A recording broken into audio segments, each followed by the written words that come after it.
there's no silver bullets here. It's a jigsaw puzzle, and the purpose here is to put the pieces together at the right time in a coherent way. We're moving from the moral conversation to implementation. That's number one.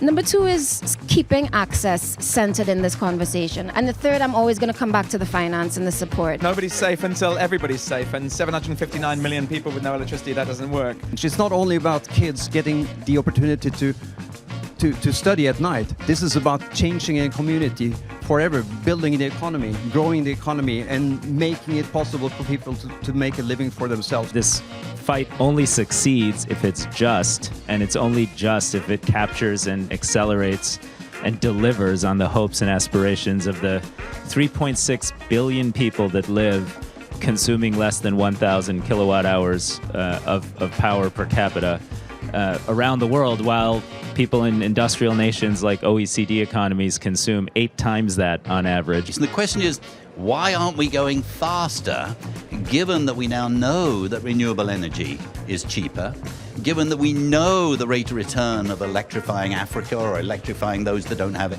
is amazing? And the reason is there are just some barriers that have never been removed. We're the last generation to be able to do something about it, and it's taken us so long to get there.